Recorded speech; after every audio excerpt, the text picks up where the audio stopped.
Waalaikumsalam warahmatullahi wabarakatuh. Warahmatullahi wabarakatuh. Gimana teman-teman puasa hari ketiga ya? Harusnya udah nggak terlalu, udah beradaptasi lah ya gitu. Walaupun saya paham banget nih ya, biasanya kuliah gitu ya sambil nyemil, sambil minum gitu ya. Sekarang harus puasa gitu, harus dengerin dosen. Aduh ya, bahkan saya ngomong aja tuh kadang ngantuk gitu ya. Nggak kebayang teman-teman harus kuliah gitu ya, dengerin orang tuh pasti lebih lebih besar tantangannya. Oke, baik teman-teman, sebelum kita masuk, sebelum kita mulai perkuliahan kita berdoa dulu berdasarkan lagi, berdoa menurut agama dan kepercayaan masing-masing ya. Baik, berdoa dipersilakan.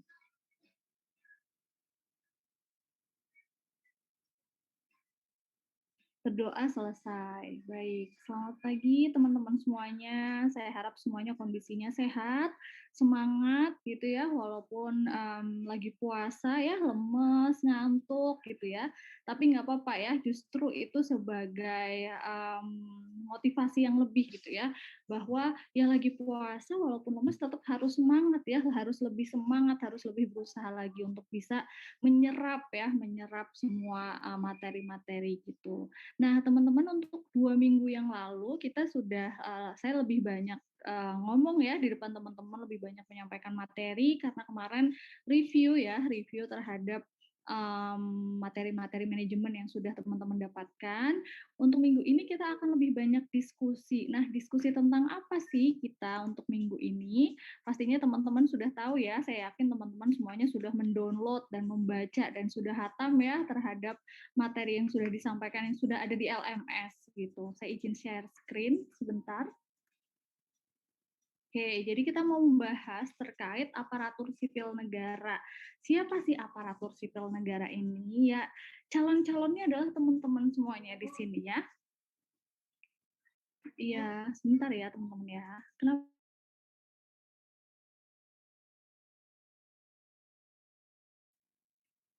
Oke. Nah, apa yang mau kita pelajari pada hari ini ada 4 poin, yaitu yang pertama asas, nilai dasar, dan kode etik ASN, kemudian jenis fungsi, tugas, dan peran, kemudian hak dan kewajibannya ASN itu apa, dan yang terakhir adalah jabatan ASN. Dan nanti ada tambahan nanti terkait PLH, pelaksana harian, dan juga PLT ya, pelaksana tugas. Nah, 4 poin yang teman-teman bisa lihat di sini sebenarnya sudah sebenarnya ini adalah poin-poin yang ada di Undang-Undang Nomor 5 Tahun 2014 terkait aparatur sipil negara, dan ada 2 peraturan lagi yang akan yang bisa teman-teman baca ya, ada PP 11 tahun 2017 yang sudah diubah ke PP nomor 17 tahun 2020 terkait manajemen ASN. Nah, kemudian tadi yang seperti yang saya sampaikan, kita akan bahas terkait PLT dan PLH itu ada di PMK nomor 182 tahun 2020. Nah, karena ini puasa ya gitu ya, saya yakin banget kalau teman-teman ngedengerin saya membahas terkait peraturan, ya Allah ngantuk banget gitu ya. Bahkan pada saat membahas materi yang lain pun ya udah ini ya, bosen gitu ya. Nah, saya pengen hari ini teman-teman kita lebih banyak diskusi terkait materi-materi ini, jadi tidak terpaku kepada teori atau textbook saja, tapi saya harap teman-teman bisa nih melihat gitu ya, melihat di lokasi PKL teman-teman semuanya. Nah, ini jadi semua kalau teman-teman sudah baca PPT yang ada di LMS, sebenarnya itu adalah isinya terkait dengan Undang-Undang Nomor 5 Tahun 2014. Sebentar teman-teman, saya ada telepon.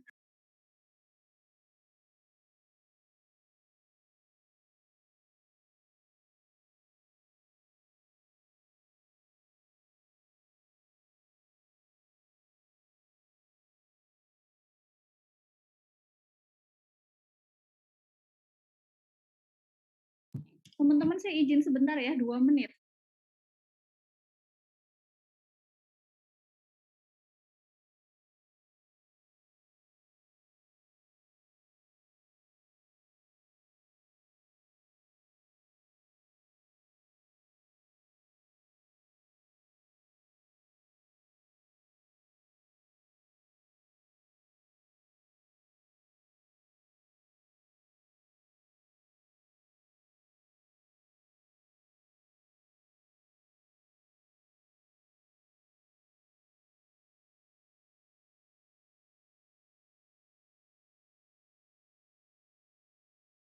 Oke, mohon maaf ya ada iklan terus nih. Nah, ya balik lagi. Jadi sebenarnya teman-teman itu yang ada di PPT itu membaca poin-poin yang ada di Undang-Undang Nomor 5 Tahun 2014. Nah, latar belakangnya apa sih? Kenapa perlu ada undang-undang terkait aparatur sipil negara ya?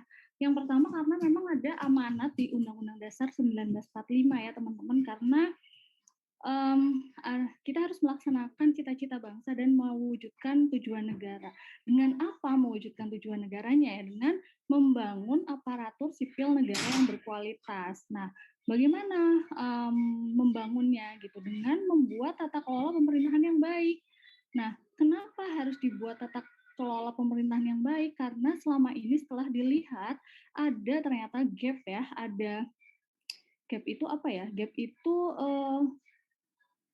ada perbedaan ya, ada perbedaan antara kompetensi dan kualifikasi yang diperlukan pada jabatan tersebut dengan kompetensi dan kualifikasi yang dimiliki oleh calon-calon maupun yang sudah jadi ASN-nya gitu. Makanya diperlukan ada tata kelola yang baik agar kualitasnya ini semuanya sesuai dengan standar.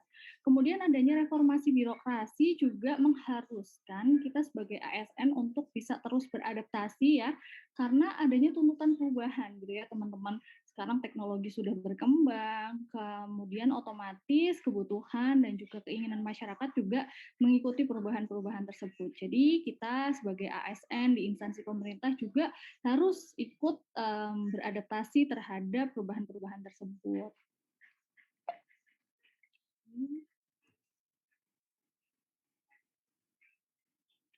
Nah, kualitas yang diharapkan ini apa aja gitu ya? Ada integritas, ada ada profesional ya.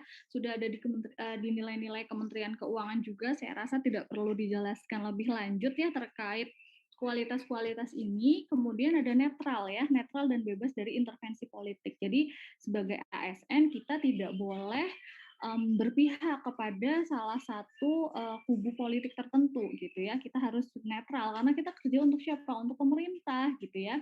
Kemudian mampu menyelenggarakan pelayanan publik bagi masyarakat karena memang sekarang benar-benar kita tuh pelayanannya tuh sangat dinilai ya oleh masyarakat gitu. Apalagi memang sekarang saluran komunikasi sudah banyak gitu. Ketika kita sebagai ASN melakukan atau ada masyarakat yang tidak puas sedikit saja gitu ya, itu bisa banget merusak citra dari instansi pemerintah gitu. Makanya harus benar-benar nih pelayanan tuh harus yang paling utama. Kemudian bersih dari praktek KKN. Nah, saya yakin sih sekarang ini sebetulnya instansi-instansi pemerintah sudah pada jalan yang benar ya, sudah menuju kepada hal-hal yang sudah menjauh lah ya dari yang namanya KKN gitu. Kalau kita lihat dari kalau lihat zaman dulu ya, mungkin zaman orang tua teman-teman, orang tua saya gitu, itu KKN tuh kayak hal yang biasa gitu ya, nggak usah yang jauh-jauh deh kayak absen segala macam, itu kan hal-hal yang kecil yang sebenarnya itu adalah bibit-bibit ya, itu termasuk korupsi juga gitu. Kemudian yang terakhir adalah menjalankan peran sebagai unsur perekat persatuan dan kesatuan bangsa. Jadi tidak hanya memberikan pelayanan atau melayani masyarakat ya, tapi kita juga sebagai bertugas untuk ya bisa mempersatukan masyarakat gitu, bukan malah menjadi orang-orang yang merusak persatuan dan kesatuan begitu. Oke teman-teman, kita akan diskusi lebih banyak ya. Ya. Jadi kita akan lanjut dengan diskusi, saya rasa karena kalau misalnya kita belajar terkait peraturan, saya yakin teman-teman tuh bisa baca sendiri dan malah bisa lebih memahami jauh lebih dalam ketika teman-teman baca sendiri. Nah, saya ingin diskusi kenapa? Karena saya pengen teman-teman tuh apa ya namanya menghubungkan antara teori yang sedang kita pelajari sekarang dengan lokasi PKL teman-teman atau pengalaman teman-teman di lokasi PKL gitu. Walaupun misalnya teman-teman ada yang full WFH gitu ya, malah banyak yang full WFH, tapi saya yakin teman-teman pasti pernah berkomunikasi ya dengan pegawai-pegawai di lokasi PKL dan teman-teman bisa mendapatkan sesuatu atau mengamati sesuatu terkait dengan pekerjaan-pekerjaan atau misalnya kebiasaan atau hal-hal yang dilakukan di lokasi PKL tersebut. Jadi sebentar lagi saya akan memasukkan teman-teman ke breakout breakout room ya. Jadi ada 6 kelompok. Teman-teman kan ada 30 orang ya kalau nggak salah. Nanti dibagi ke 6 kelompok. Nanti akan saya assign automatic, jadi saya juga nggak tahu nanti teman-teman akan sekelompok dengan siapa, nanti otomatis aja. Kalau teman-teman dapat room 1, berarti membahas terkait asas nilai nilai dasar dan kode etik gitu ya. Nanti misalnya teman-teman masuk ke room 5, berarti bahas materi yang nomor 5. Jadi silahkan di screenshot dulu sebelum nanti saya stop share ya teman-teman, biar nanti pada saat masuk ke breakout room nggak bingung nih mau ngebahas terkait apa gitu.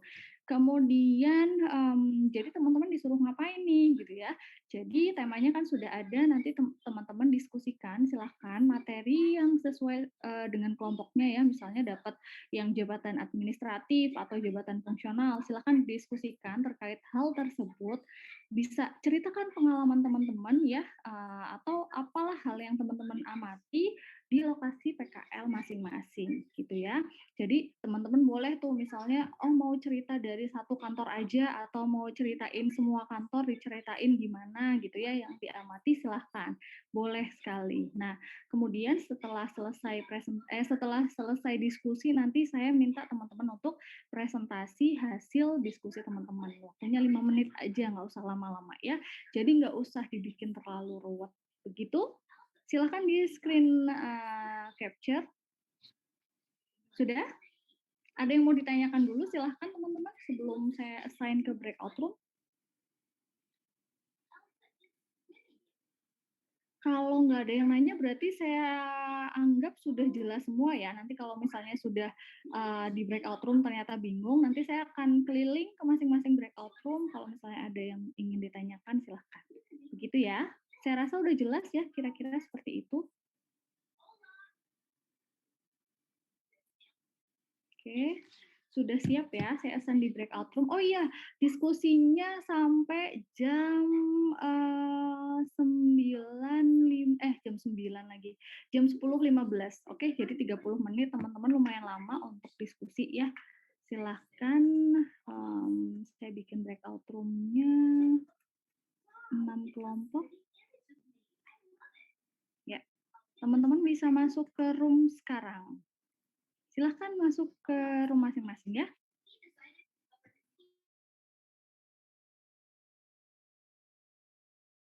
Atau kelompok yang lain silahkan.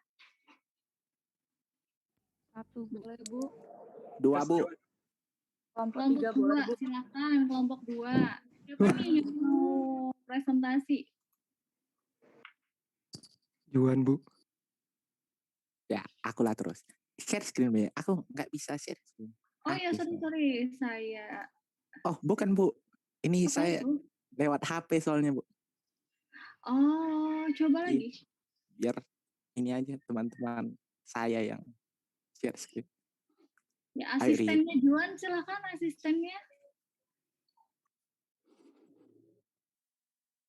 Udah aku jadi tumbal. Nggak ada yang share.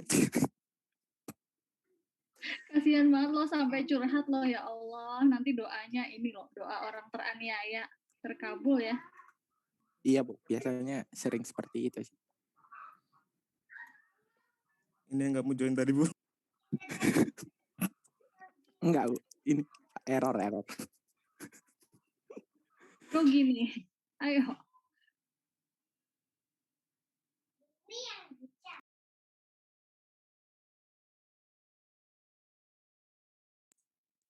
Draft.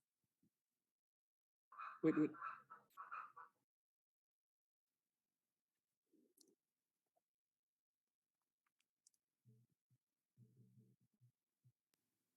Udah siap? Ya.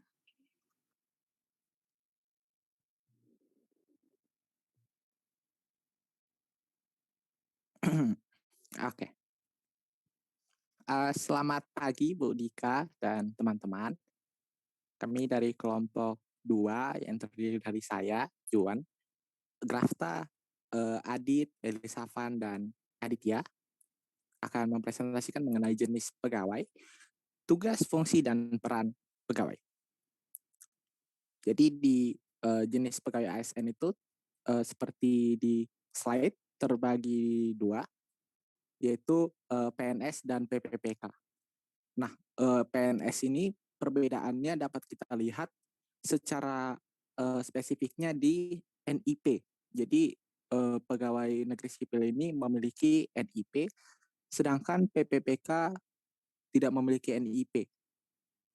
Dan juga di PPPK juga ketiadaan jaminan pensiun dan jaminan hari tua. Ya, sangat menyedihkan. Terus juga berdasarkan pengalaman kami PKL, cerita-cerita juga di kantornya teman kami Elisafan itu semuanya jenis pegawainya itu PNS ya. Jadi semuanya ada NIP. Sedangkan di tempat Aditya tadi ya, itu ada PPPK. Oke, selanjutnya. Izin menambahkan.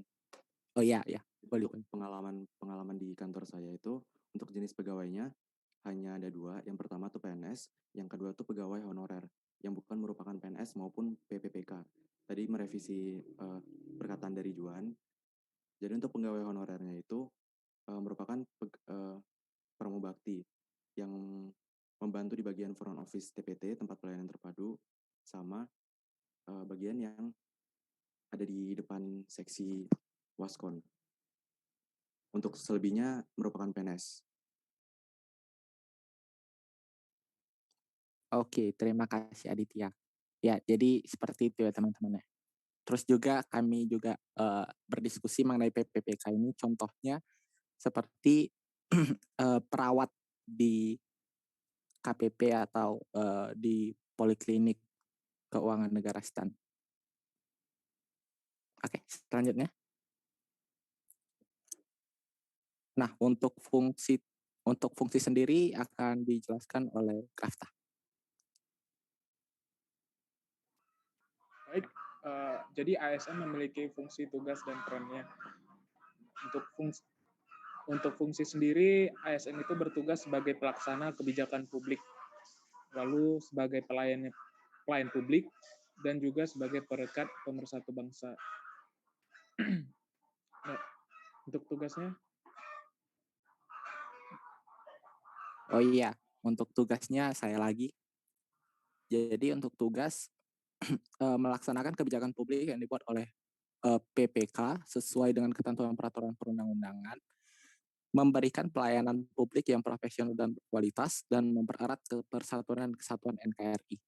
Jadi mungkin mengenai tugas, kalau dari pengalaman PKL saya juga sempat dibagi mengenai Peraturan Menteri Keuangan nomor 217 tahun 2018 mengenai tugas dan fungsi di setiap direktorat. Jadi untuk lebih mengenal direktorat tersebut, saya diberi PMK tersebut. Mungkin detailnya ada di PMK itu mengenai direktorat tempat saya PKL di Kidsda. Ya.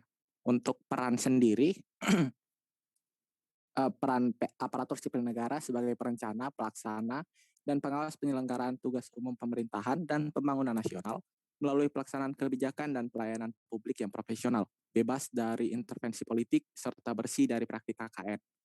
Nah, ini ada pengalaman menarik dari teman kita Elisafan dan juga Arif. Dipersilakan.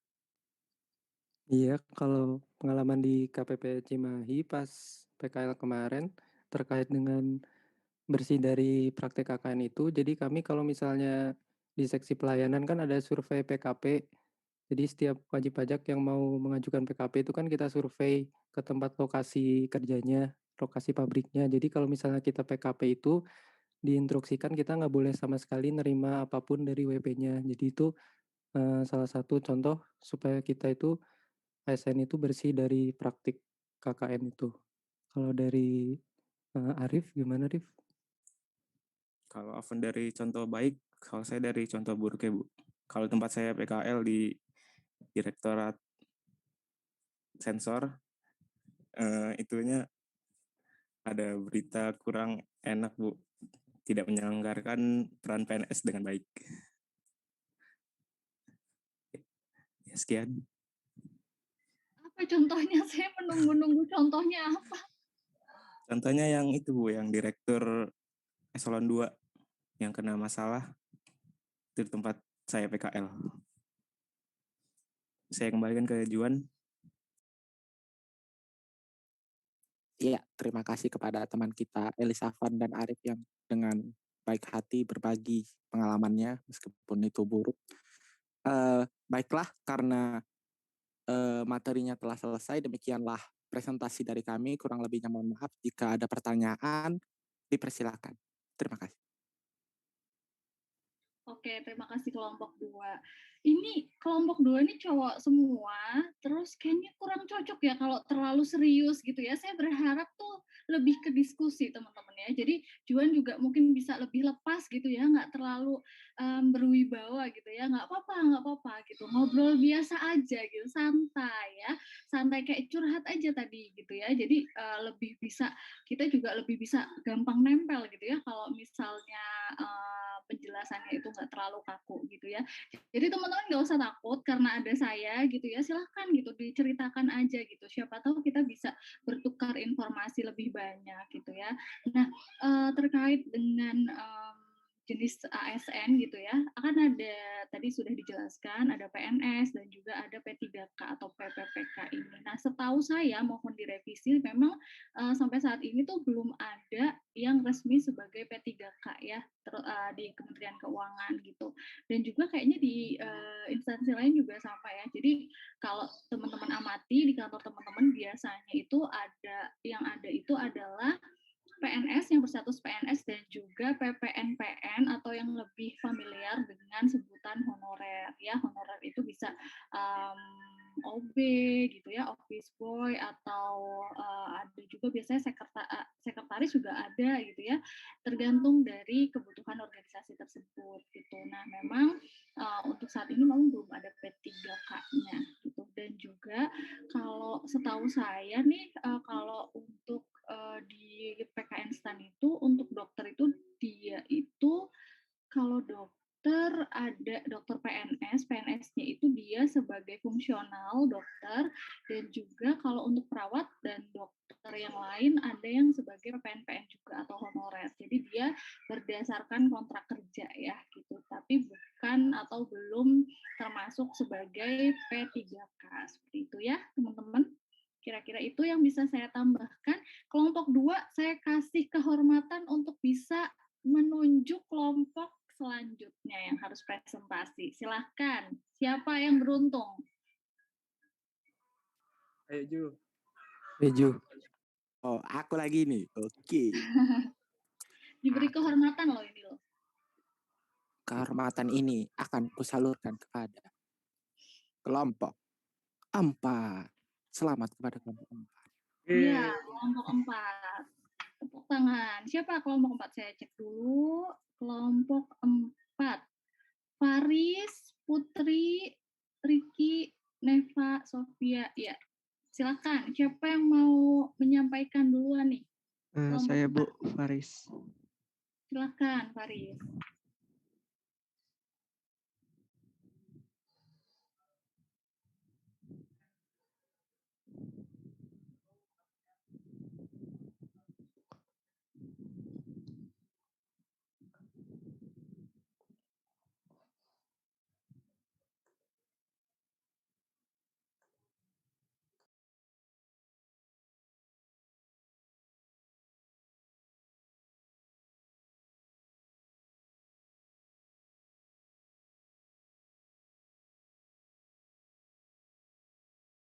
Izin sebentar Bu dan teman-teman.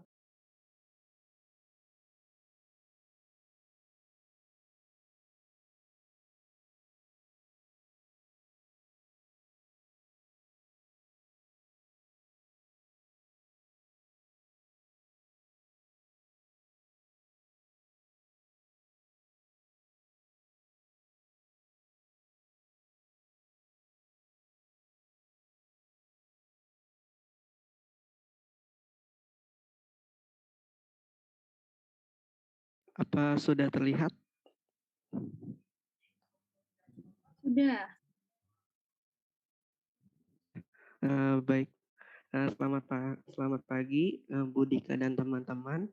Pada kesempatan kali ini, kelompok 4 yang beranggotakan saya, Farisi Bani, Niputus Meraputri, Riki Fajar Cahyadi, Runeva Adami, dan Sofia Indah akan menjelaskan jabatan ASN di administrasi. Nah, jabatan ASN itu terdiri dari 3. Ada jabatan administrasi, fungsional, sama jabatan pimpinan tinggi. Selanjutnya untuk jabatan administrasi itu terdiri dari 3, jabatan administrator, jabatan pengawas, dan jabatan pelaksana. Nah, kebetulan karena semua anggota kelompok kami itu PKL di KPP semua, jadi untuk jabatan administratornya itu di KPP itu adalah sebagai kepala kantor. Nah, kepala kantor itu dia itu minimal itu eselon 3. Nah, jabatan administrator atau kepala kantor itu bertanggung jawab memimpin pelaksana seluruh kegiatan pelayanan publik serta administrasi, pemerintahan, dan pembangunan. Selanjutnya adalah jabatan pengawas. Nah, kalau di KPP sendiri itu, jabatan pengawas itu sebagai contoh yaitu kepala seksi. Kayak misalnya seksi penagihan, seksi pelayanan, seksi pelayanan PDI, data dan informasi, seksi ekstensifikasi dan penyuluhan, dan seksi-seksi lainnya. Yaitu kepala seksi bertanggung jawab mengendalikan pelaksanaan kegiatan yang dilakukan oleh pejabat pelaksana. Nah, selanjutnya yang terakhir adalah jabatan pelaksana. Itu adalah yang dibawahi kepala seksi, itu bertanggung jawab melaksanakan kegiatan pelayanan publik serta administrasi, pemerintahan, dan pembangunan. Nah, selanjutnya akuntabilitas jabatan administrasi akan dijelaskan oleh Riki. Kepada Riki, dipersilakan.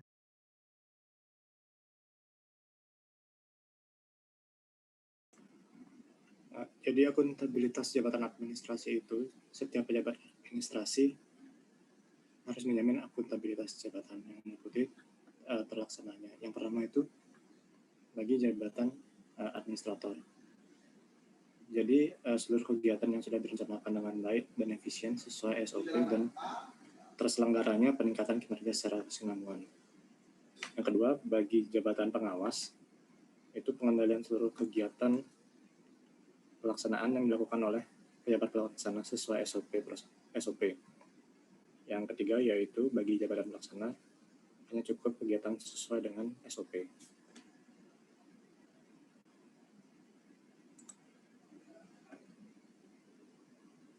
Untuk selanjutnya yaitu persyaratan kompetensi dan pengangkatan jabatan administrasi akan dijelaskan oleh Sofia.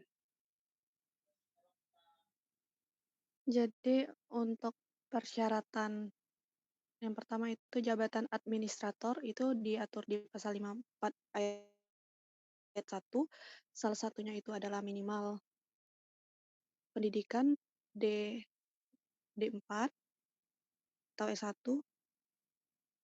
Terus memiliki pengalaman menjadi jabatan pengawas paling singkat 3 tahun. Berarti kalau buat jadi KKP itu harus pernah menjadi kasih 3 tahun atau jabatan pengawas atau setingkat lah.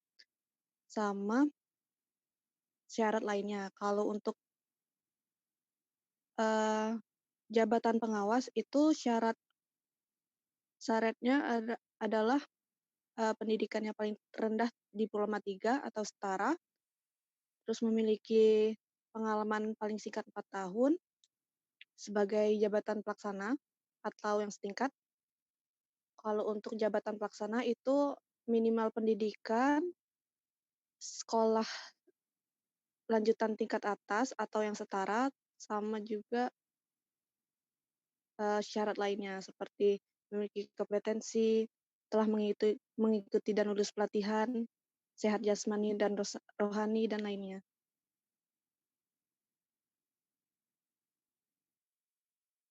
Untuk kompetensi itu diatur di pasal 55 di PP nomor 11 tahun 2017 itu karena panjang, itu di skip aja, bisa dibaca. Sama tata cara pengangkatannya juga di skip aja soalnya panjang. Saya Nah, kembalikan ke Faris. selanjutnya kita akan cerita-cerita terkait apa pengalaman kita di KPP terkait jabatan administrasi ini. Nah, cerita pertama akan dijelaskan oleh Putri. Pada Putri, dipersilakan. Jadi saya akan menceritakan sedikit pengalaman yang di-sharing juga sama kakak pelaksana di tempat saya PKL, yaitu di KPP Pratama Tabanan.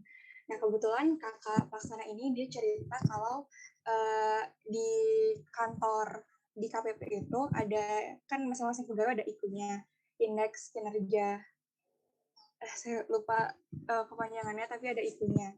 Nah, itu untuk jabatan administrasi, IKU-nya itu terintegrasi dari Kakap, kemudian kasih, dan juga pelaksananya. Misal di seksi ekstensifikasi dan penyuluhan di tempat saya PKL, itu misalnya ada target melaksanakan 30 penyuluhan selama setahun.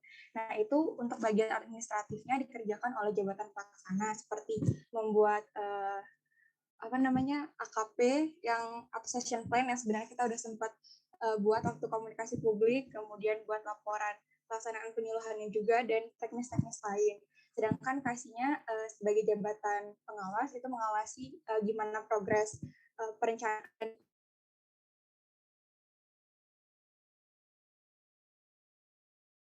Halo, apakah keputus di tempat saya doang? Atau memang Putrinya putus-putus? Ya juga putus, Bu.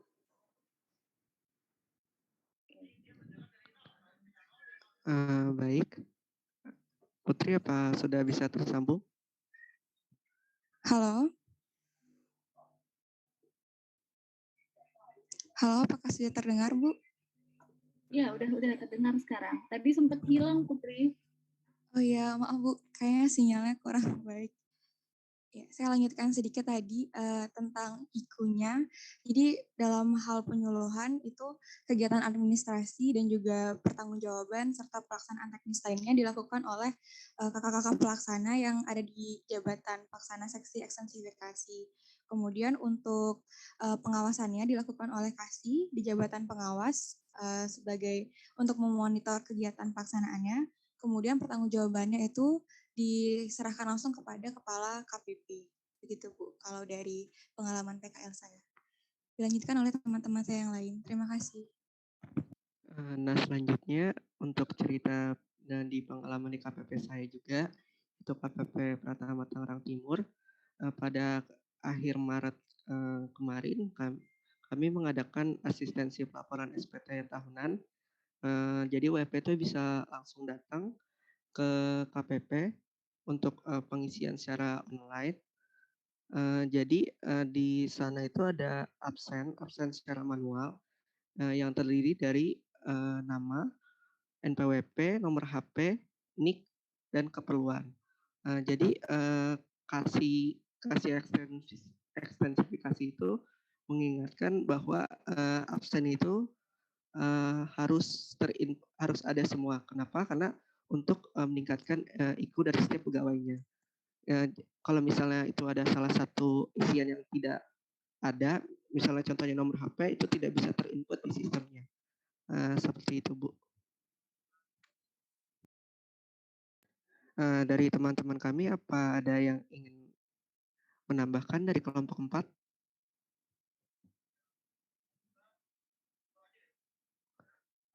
Ya, sepertinya sudah cukup.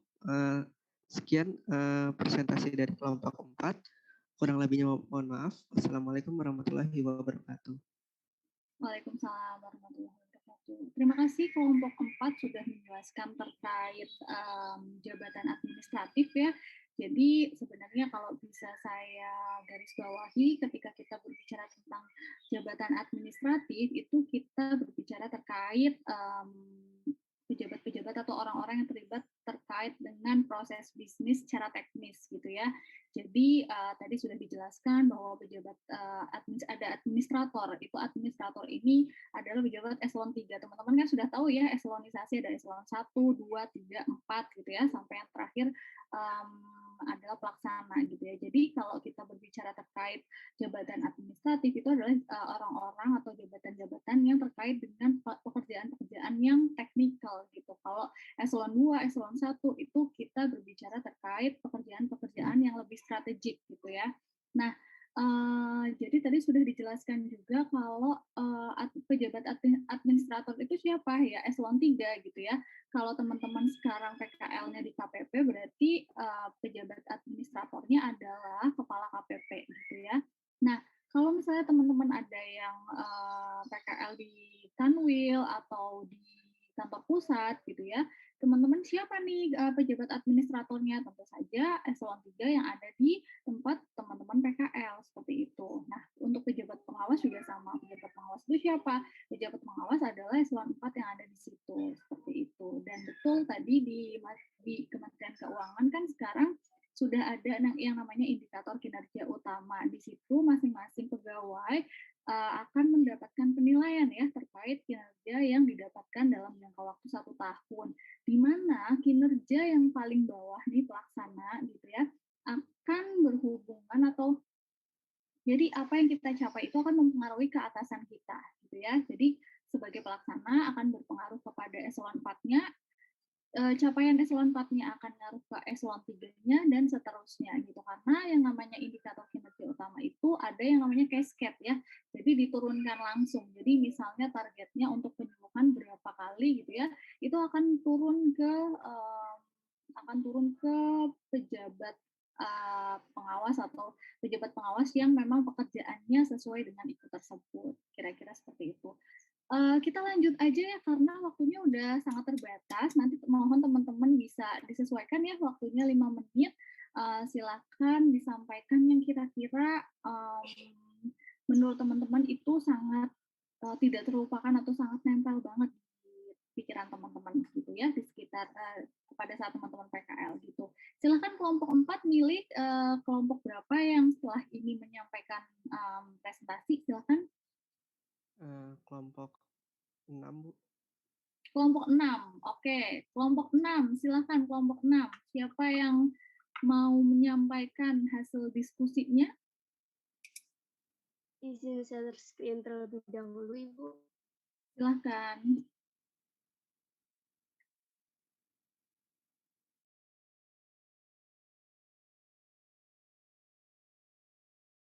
Kelompok 6 akan membahas tentang jabatan pimpinan tinggi, kemudian yang PLT dan juga PLH. Yang pertama akan dijelaskan oleh Renanda.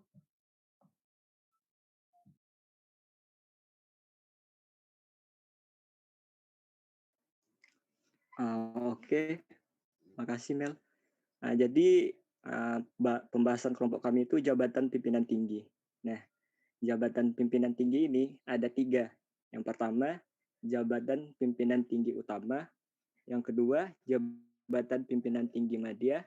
Yang ketiga, jabatan pimpinan tinggi pratama. Nah, jabatan pimpinan tinggi utama itu adalah kepala lembaga pemerintah non-kementerian. Contohnya kayak Badan Intelijen Negara, Badan Nasional Penanggulangan Bencana, BMKG, dan lain-lain.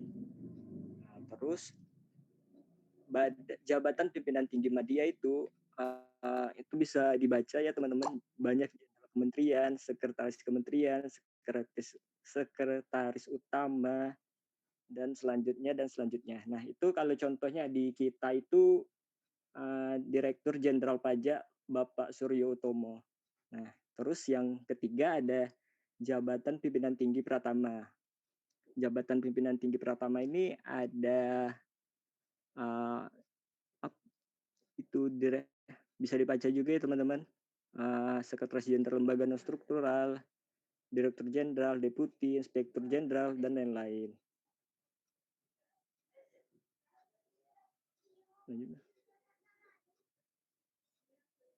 Nah, di atas tadi mah yang ini.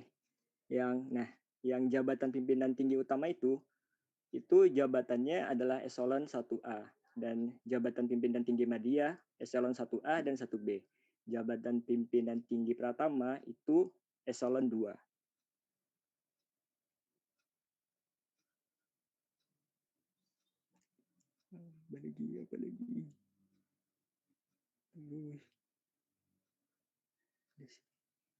Mungkin selanjutnya dibahas sama teman saya.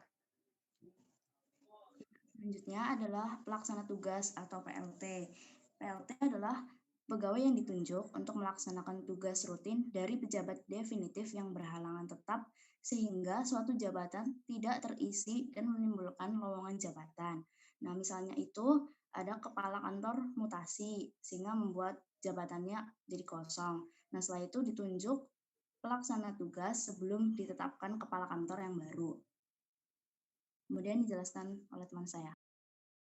Nah, selanjutnya itu untuk pelaksana harian atau PLH, ini itu pegawai yang ditunjuk untuk melaksanakan tugas rutin dari pejabat definitif yang berhalangan sementara. Nah, berhalangan sementara ini sehingga suatu jabatan yang masih terisi, tetapi pejabat definitif yang bersangkutan itu tidak dapat melaksanakan tugasnya.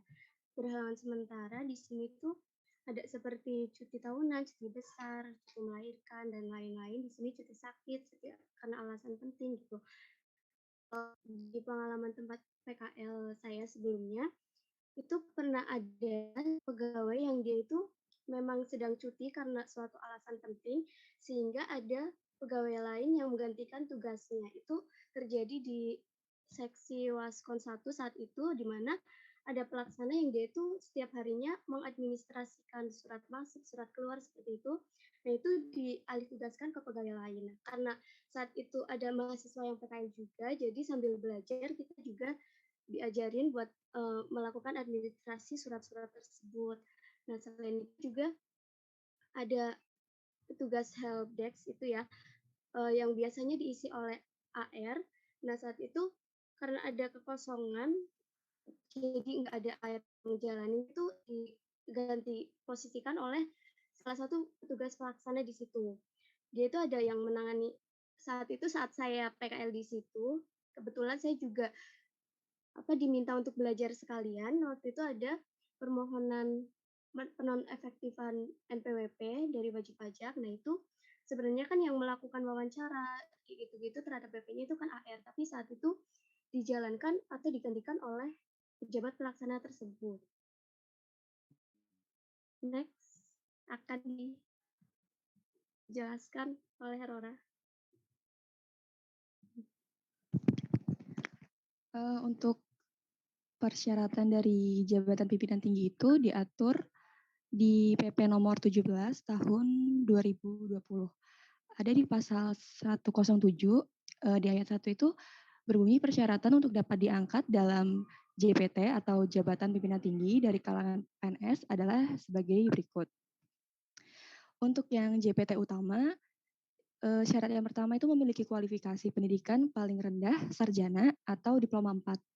Kemudian memiliki kompetensi teknis, manajerial, dan sosial kultural sesuai dengan standar kompetensi jabatan yang ditetapkan.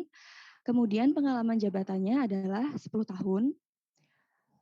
Lalu sedang atau pernah menduduki JPT Madya atau jabatan fungsional jenjang ahli utama paling singkat 2 tahun, memiliki rekam jejak jabatan, integritas dan moralitas yang baik, dan usia paling tinggi 58 tahun, serta sehat jasmani dan rohani. Untuk yang JPT Madya atau jabatan pimpinan tinggi Madya, kualifikasi yang syarat pertama itu memiliki kualifikasi pendidikan paling rendah sarjana atau diploma 4 sama dengan yang JPT utama tadi. Kemudian juga harus memiliki kompetensi teknis, manajerial, sosial kultural sesuai dengan standar kompetensi, dan memiliki pengalaman jabatan dalam bidang tugas yang terkait dengan jabatan itu selama paling singkat 7 tahun. Kemudian sedang atau pernah menduduki JPT Pratama.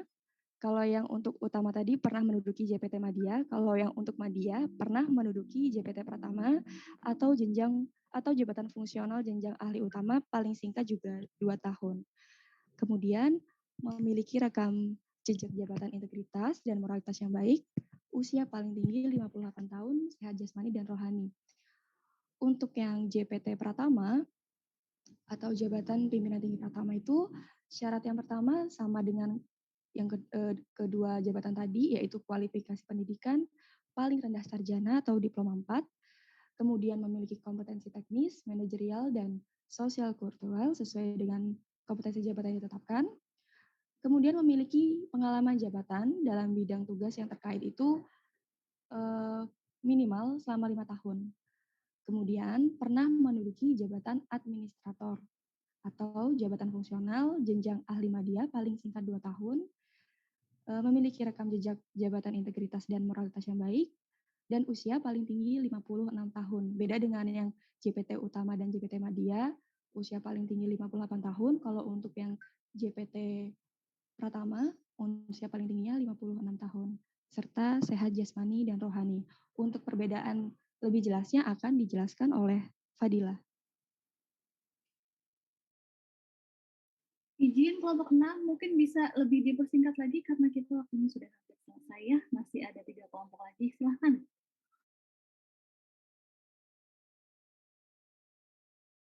Halo, silahkan.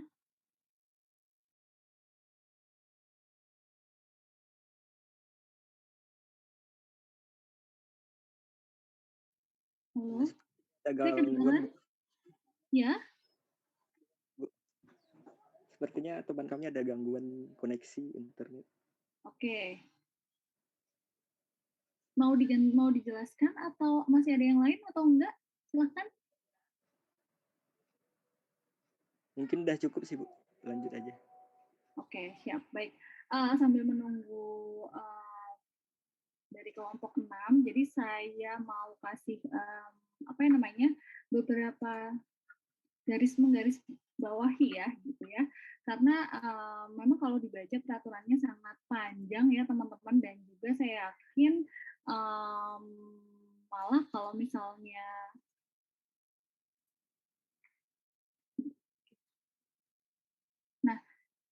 saya mau garis bawahi terkait PLT dan PLH saja ya. Jadi mungkin teman-teman masih ada yang bingung terkait PLT dan PLH. Jadi yang paling membedakan adalah terkait wewenangnya. Jadi kalau misalnya teman-teman tahu nih atau menemui pada saat PKL itu ada PLT, berarti yang bersangkutan si PLT ini benar-benar punya kewenangan sama seperti jabatan yang dia ambil. Jadi misalnya contoh yang paling dekat dengan teman-teman saat ini adalah, sebentar saya, mohon maaf ya, ini anak saya masih belajar puasa, jadi dari tadi dia bilang kelaparan terus-menerus ya, jadi mohon maaf kalau ada background anak saya merengek-rengek. Jadi kalau teman-teman tahu sekarang direktur STAN kan sebenarnya masih kosong ya, belum ada direkturnya. Sekarang yang menjadi PLT adalah Kepala Pusdiklat Anggaran dan Perbendaharaan. Ada yang tahu siapa sekarang? Pak Bambang Julianto bukan, Bu? Bambang Juli Istanto, ya betul. Jadi sekarang Direktur PKN STAN adalah PLT-nya adalah Kapusdiklat Anggaran dan Perbendaharaan. Jadi di sini Pak Bambang Juli juga punya kewenangan sebagai direktur gitu ya. Jadi sama aja walaupun PLT tapi kewenangannya sama. Yang membedakan apa ya? Beliau punya 2 jabatan gitu ya, satu jabatan yang utamanya sebagai Kapusdiklat dan kemudian ada jabatan sebagai pelaksana tugas gitu. Nah, kalau untuk pelaksana harian ini sedikit berbeda teman-teman, bukan sedikit sih ya, lumayan berbeda. Karena apa? Karena pelaksana harian ini tidak punya wewenang yang sama gitu. Jadi si PLH ini hanya menggantikan saja gitu ya, menggantikan saja untuk pekerjaan-pekerjaan yang sekiranya memang pekerjaan-pekerjaan yang harian, yang biasa seperti itu, tapi tidak berhak untuk tidak punya wewenang untuk menetapkan keputusan yang strategis yang terkait dengan aspek organisasi, kepegawaian maupun anggaran, seperti itu kira-kira perbedaannya ya. Nanti kalau terkait jabatan tinggi teman-teman bisa baca sendiri ya, baik peraturannya maupun di slide juga sudah cukup lengkap. Oke, kelompok 6 silahkan bisa lanjut pilih kelompok selanjutnya, dan tolong perhatikan waktunya ya teman-teman, kita nanti takutnya teman-teman belum selesai kemudian nanti ada kelompok yang belum kebagian untuk menyampaikan hasil diskusinya. Oke, silahkan kelompok 6 mau milih kelompok berapa nih untuk menyampaikan hasil diskusi. Halo? Halo, saya kedengeran kan? Saya ngomong panjang lebar dari tadi. Siapa nih? Terdengar, Bu. Ya, silahkan. Tadi siapa kelompok 6? Kelompok 5, Bu. Kelompok 5, oke. Kelompok 5 silahkan. Kelompok 5 yang mau menyampaikan hasil diskusinya.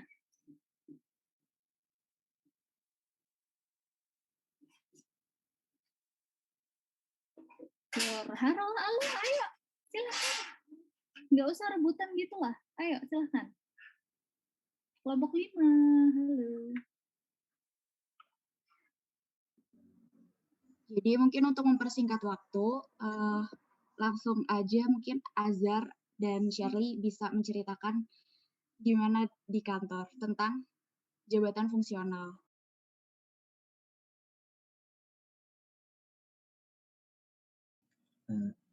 Izin Bu, teman-teman. Jadi saya kemarin PKL di KPP Pratama Tapakuan, dekat sih 10 jam dari Medan. Terus jadi di jabatan fungsional itu, di kantor itu ada 2 jabatan yang saya ini menurut saya sependengar saya, ada jabatan struktural dan jabatan fungsional. Jabatan struktural itu kayak kepala kantor, kepala seksi, pelaksana. Nah, fungsional ini dia terpisah nih dari jabatan struktural yang untuk sekarang ini, tapi kabarnya nanti beberapa bulan lagi bakalan dijadiin fungsional semua, tapi belum tahu juga. Jadi fungsional itu di kantor, di KPP tempat PKL itu ada 2, fungsional pemeriksa dan fungsional penilai. Fungsional pemeriksa itu dia bertanggung jawab kepada supervisor, bukan kepada kepala seksi pemeriksaan. Kalau fungsional penilai, seingat saya dia bertanggung jawab langsung kepada kepala kantor. Jadi fungsional itu bedanya dia bukan di seksi pemeriksaan, tapi kerjanya berdampingan dengan seksi pemeriksaan. Misal ada pemeriksaan itu kan ada tujuan khusus kayak kepatuhan wajib pajak dan tujuan lain kayak pencabutan PKP atau penghapusan NPWP. Jadi fungsional itu biasanya untuk yang tujuan khusus. Kalau pelaksana pemeriksaan itu biasanya untuk tujuan lain. Jadi pemeriksaan itu kan ada yang kantor dan ada yang lapangan. Kalau di kantor tempat saya PKL, walaupun pandemi gini, pemeriksaan kantor itu masih tetap jalan. Tapi kalau tadi di kantornya Shirley itu dia nggak ada yang lapangan, semuanya ke kantor. Jadi mungkin tiap kantor beda-beda kebijakannya. Terus bisa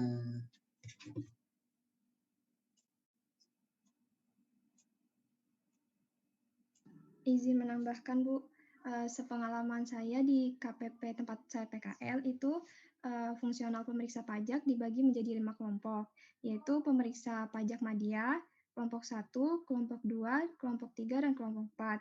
Nah, menurut yang saya dengar itu perbedaannya itu terdapat pada golongannya Bu. Untuk tugasnya itu sama, namun memeriksa wajib pajak yang berbeda. Itu Bu.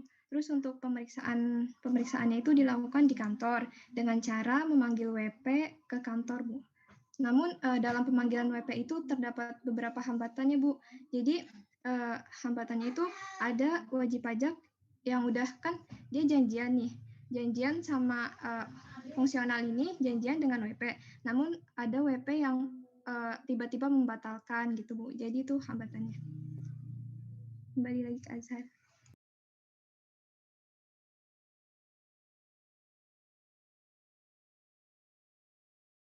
Nah, jadi kalau fungsional penilai itu saya kurang tahu juga detailnya gimana, tapi kayaknya bedanya cuman kalau fungsional pemeriksa itu semua pajak, kalau penilai itu tentang PBB, kecuali PBB kalau pemeriksa. Kalau fungsional penilai itu hanya PBB. Jadi biasanya fungsional itu bergerak setelah adanya ditemukan tax gap atau potensi pajak dari AR di seksi ekstensifikasi. Biasanya kalau di kantor tempat PKL itu seksi ekstensifikasi dan seksi pemeriksaan itu ada rapat mengenai DSPP, itu daftar sasaran prioritas pemeriksaan. Jadi setelah AR menemukan tax gap itu biasanya mereka rapat, terus pelaksana pemeriksaan ini yang struktural ini mengumpulkan kertas kerja analisa. Nah, nanti itu panjanglah ceritanya sampai kepada akhirnya pemeriksaan itu disetujui oleh kepala kantor dan barulah mereka bergerak bersama supervisor. Jadi fungsional pemeriksaan ini bertanggung jawabnya kepada supervisor, bukan kepada kepala seksi pemeriksaan. Walaupun ada kata pemeriksaan di ujung jabatan mereka gitu. Kalau hambatan di kantor tempat PKL itu kemarin hambatan antar seksi gitu, kayak misalnya AR-nya lama dalam menyusun daftar daftar WP prioritas, terus misalnya kalau di hambatan seksi pemeriksaan dengan fungsional pemeriksaan tuh kayak kan pelaksana pemeriksaannya itu yang bagian ngurusin berkas-berkas kayak surat pemberkasannya gitu. Tapi karena kertas kerja analisis dari fungsional pemeriksaannya itu fungsional pemeriksaannya ini males, jadinya semua pekerjaan itu terhambat. Gitu.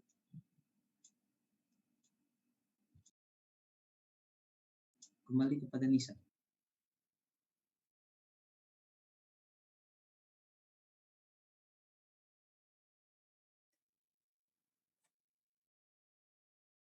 Sepertinya sekian yang bisa kelompok 5 sampaikan, Bu. Terima kasih atas waktunya. Mohon maaf apabila ada banyak salah. Oke, terima kasih kelompok 5. Tadi barusan hasil diskusinya terkait jabatan fungsional.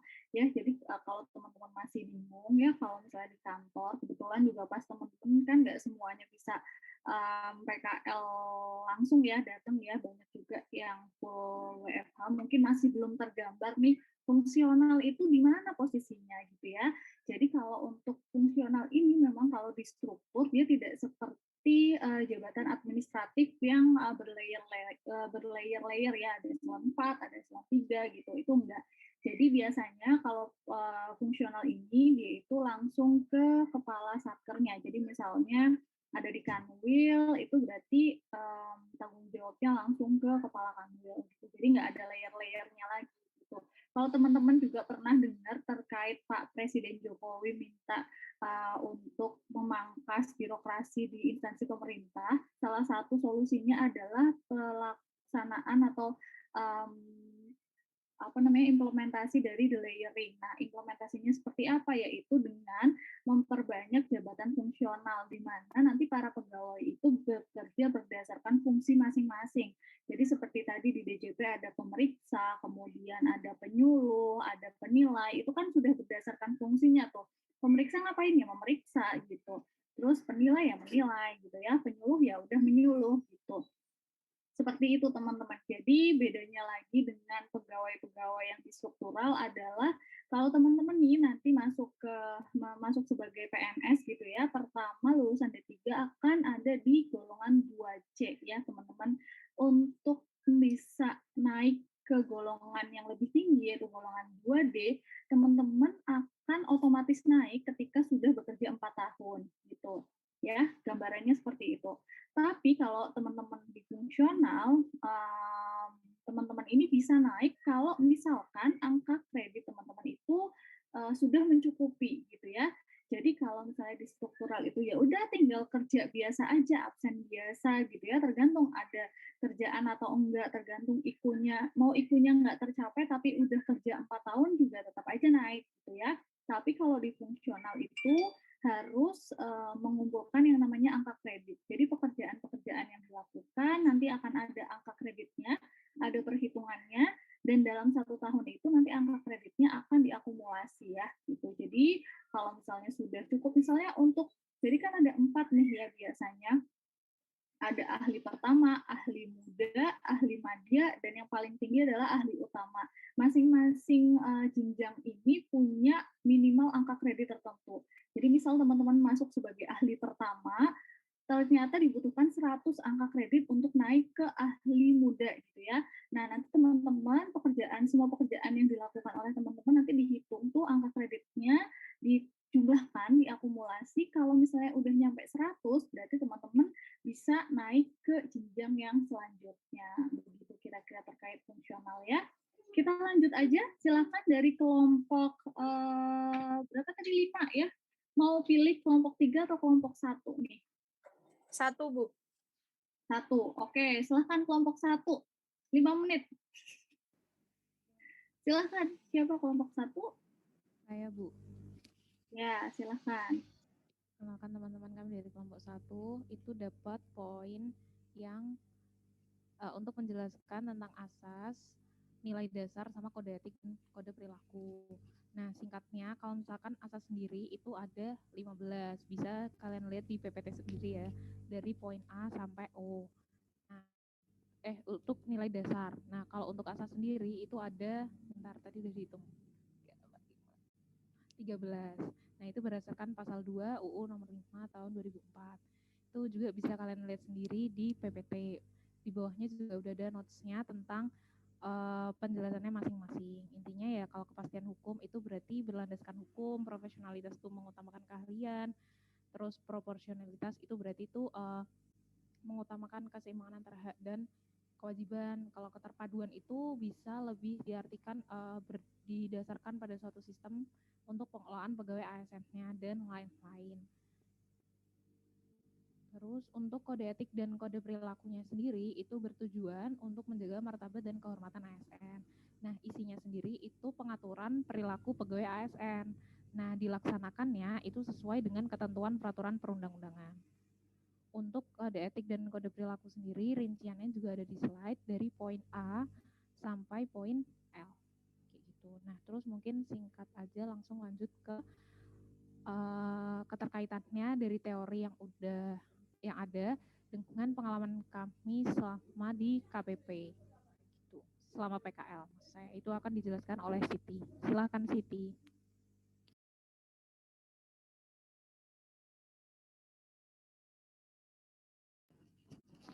Halo Siti.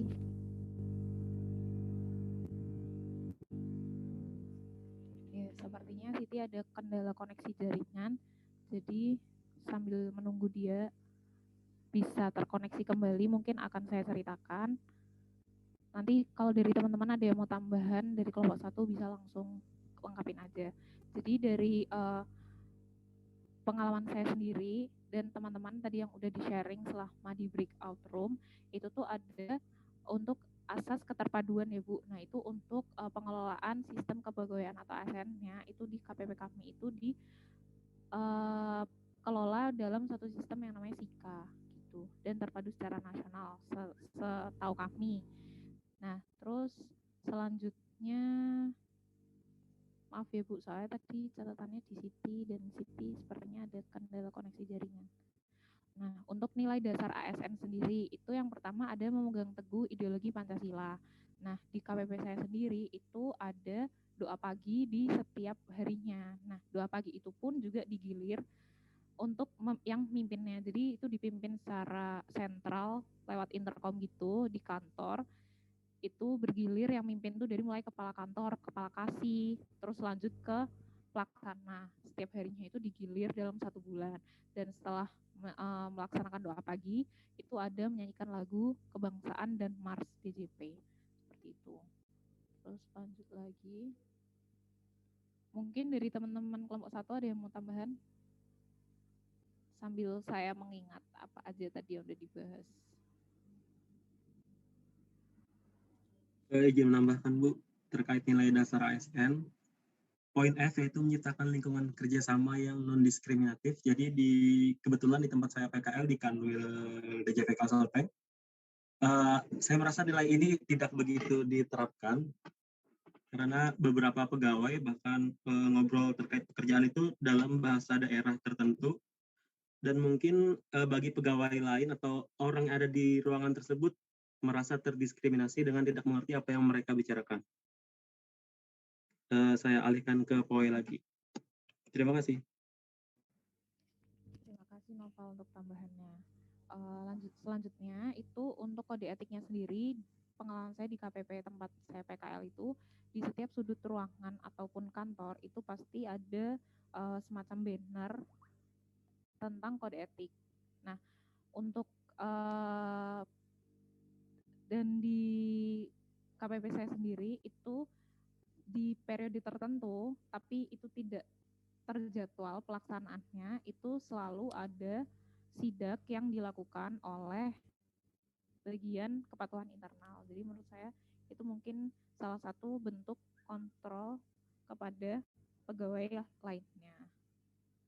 Dari Michelle mungkin mau nambahin atau Sophie?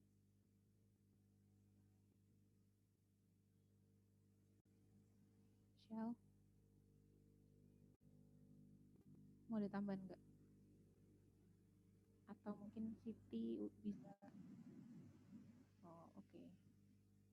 Mungkin udah sih itu aja Bu, seingat saya. Soalnya catatannya di Siti semua tadi. Seingat saya cuma itu aja.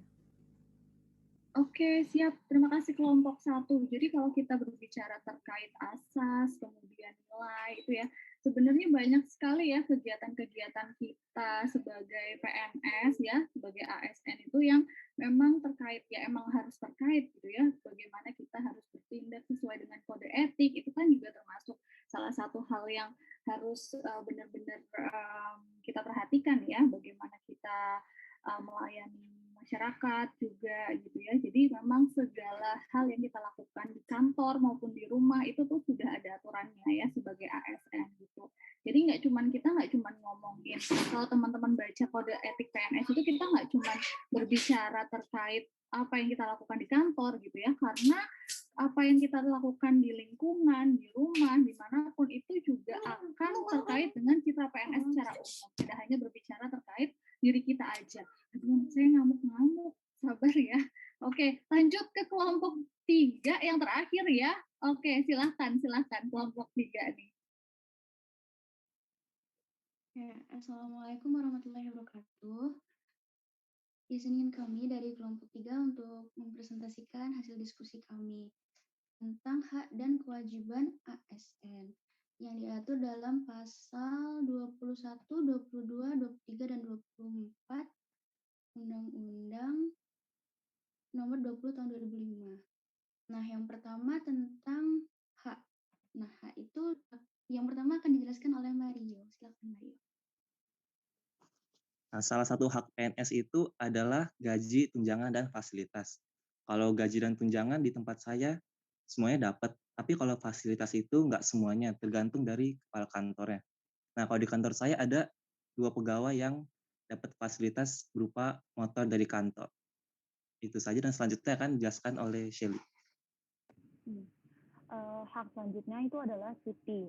Jadi di kantor tempat saya PKL kemarin itu sudah semua pegawai itu telah diberikan hak untuk cuti. Contohnya seperti kan banyak tuh kasih-kasih yang berada di luar kota. Nah mereka itu sering sekali cuti. Terus kemarin tuh ada yang cuti bersama, yang harusnya cuti bersama tapi nggak jadi cuti bersama, yang hari Kamisnya tanggal merah, terus Jumatnya harusnya kan cuti bersama. Nah itu nggak jadi cuti bersama. Akhirnya banyak pegawai-pegawai yang ngerasa mungkin oh tanggung gitu kan, Jumat libur, Sabtu Minggu libur gitu, jadi mereka hari Jumatnya ngambil cuti gitu untuk karena nggak jadi cuti bersama, mereka ngambil cuti tahunan gitu. Terus ada juga cuti melahirkan. Kemarin tuh ada pegawai yang baru saja kelar cuti melahirkan. Lalu ada juga pegawai-pegawai yang ngambil cuti seperti cuti tahunan untuk melaksanakan pernikahan atau untuk keluar kota, itu semuanya diizinkan kalau di kantor PKL saya. Begitu. Selanjutnya terkait hak akan dijelaskan lagi oleh Zain. Selanjutnya ada hak tentang pengembangan kompetensi. Pengembangan kompetensi itu kayak tugas belajar, izin belajar, diklat, sama magang. Nah, kalau di tempat saya PKL di KPP Pratama Jogja itu ada mas-mas yang baru lulus D1 gitu. Biasanya kan kalau mau lanjut tugas belajar kan nunggu 2 tahun dulu kan. Kalau di tempat saya ada yang baru 8 bulan langsung bisa lanjut ke D3AP. Adapun karyawan seleksi PDI itu yang harus ngambil diklat sama e-learning sama nggak ya? Mungkin sama kan? Itu dapat cuti seminggu buat ngambil e-learningnya. Oke, selanjutnya saya kembalikan ke Dinda. Nah, selanjutnya akan dibahas tentang kewajiban ASN. Nah, ini kan ada banyak poin-poin. Nah, kita cuma membahas beberapa poin aja. Nah, yang saya bahas itu yang kewajiban untuk melaksanakan tugas kedinasan dengan penuh pengabdian, kejujuran, kesadaran, dan tanggung jawab. Nah, jadi kan saya PKL-nya WFO terus di KPP Pertama Wates. Nah, saya tuh kan juga cerita-cerita sama pegawai tetap di sana juga tuh. Nah, katanya itu kalau misal kerjanya itu tuh kan sampai jam 5, tapi terkadang itu beliaunya itu sampai lebih dari jam 5 atau sampai malam itu malah masih di kantor. Nah, itu kayak ngejar target, ngejar deadline kerjaannya. Jadi pekerjaannya itu diselesaikan gitu dengan rasa tanggung jawabnya. Terus kan saya juga ditempatin di pengisian SPT tahunan orang pribadi. Nah kan mendekati Maret itu kan mendekati deadline. Nah di situ PP-nya itu banyak banget sampai membludak. Itu bahkan sampai jam malam. Maksudnya sampai jam 7 malam tuh masih ada WP gitu kan. Nah itu kita melayani WP-nya itu sampai WP-nya selesai semua untuk mementingkan kepuasan WP-nya itu dengan rasa tanggung jawab. Terus yang poin kedua itu menunjukkan integritas, keteladanan dan dalam sikap, perilaku, ucapan dan tindakan kepada setiap orang baik dalam maupun di luar kedinasan. Kalau yang di dalam kedinasan tadi ya misal kan kita ngisiin SPT tahunan WP. Nah, itu tuh ada wajib pajak yang nggak bawa NPWP-nya atau nggak bawa bukti potongnya. Nah, itu kan kita harusnya kan minta. Tapi terkadang wajib pajaknya itu malah marah-marah ke kita. Nah, kitanya itu kayak gimana ya, harus sabar gitu ngadepin WP, kita jelasin ini tuh sebenarnya gunanya sebagai ini loh Bu, gini. Pokoknya tuh dijelasin dengan nada yang jangan emosi gitu sama WP, karena WP-nya itu kurang tahu apa aturan di pajak itu, kayak masih awam gitu kan. Nah, kita terus harus sabar gitu. Kita juga perilakunya tuh harus dijaga. Nah, jangan sampai kita tuh malah bawa apa ya? Kan kita tuh kan kayak bawa nama instansinya juga kan. Kalau misal kita perilakunya jelek berarti kan terus bisa aja dicap instansinya juga jelek gitu kan. Jadi kita kayak harus ya itu harus sabar ngadepin WP-nya. Nah, seperti itu. Selanjutnya akan dijelaskan oleh ini. Ya. Tidak bagus. Baik, saya lanjutkan. Kemudian ada kewajiban ASN yang lain, yaitu menyimpan rahasia jabatan dan hanya dapat mengemukakan rahasia jabatan sesuai dengan ketentuan peraturan perundang-undangan. Nah, kebetulan PKL saya itu FH, sehingga pembimbing saya biasanya memberikan materi atau bahan tayang kepada kami. Nah, dalam hal untuk memberikan gambaran yang lebih jelas tentang pekerjaan di KPP, biasanya pembimbing saya itu memberikan contoh laporan keuangan atau rekonsiliasi fiskal atau contoh SPT dari WP. Nah, terus pembimbing saya pasti akan menyamarkan nama dan NPWP dan identitas dari wajib pajak. Nah, itu tuh tujuannya untuk menyimpan rahasia jabatan dan tidak mengumbar identitas dari WP. Jadi jadi pembimbing saya itu melaksanakan kewajiban ASN ini. Kemudian dalam hal KTTA, misalkan ada orang yang ingin mengambil data KTTA di KPP saya yang dirasa terlalu spesifik pada suatu WP tertentu, biasanya permintaan tersebut ditolak. Jadi di sana rahasia jabatannya benar-benar dijaga. Baik, sekian saya kembalikan ke Dinda.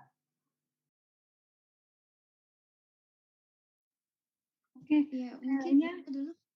Ya. Oke, siap. Mohon maaf kelompok 3 nih sebagai kelompok terakhir harus saya potong karena kayaknya udah 3 menit lagi akan otomatis end juga Zoom-nya. Terima kasih sekali, saya senang banget teman-teman bisa aktif berdiskusi ya gitu. gitu. Walaupun nih sebenarnya teman-teman masih terlalu mungkin takut-takut ya mengemukakan pendapat. Lain kali mungkin bisa lebih lepas lagi gitu ya teman-teman dalam berdiskusi.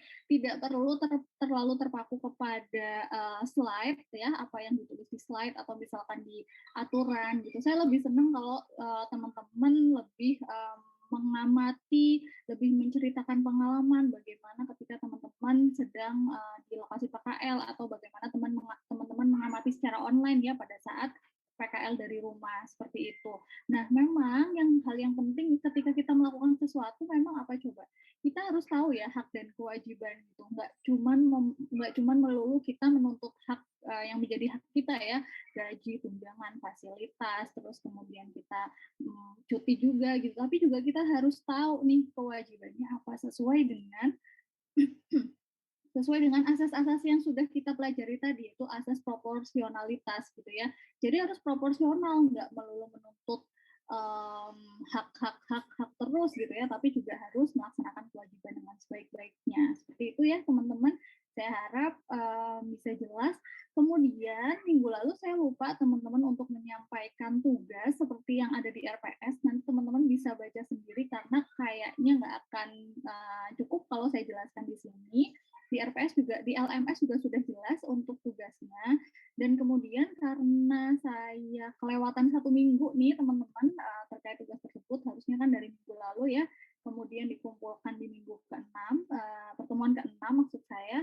Nanti untuk pengumpulannya juga akan diundur 1 minggu di pertemuan ke-7. Untuk tugasnya seperti apa nanti teman-teman bisa lihat sendiri langsung di LMS-nya karena tidak memungkinkan ketika saya bahas di sini. Kalau ada yang kurang jelas nanti teman-teman bisa nanya ke saya melalui WA group. Seperti itu ya teman-teman, saya akhiri saja. Kita tutup dengan doa berdoa dipersilakan.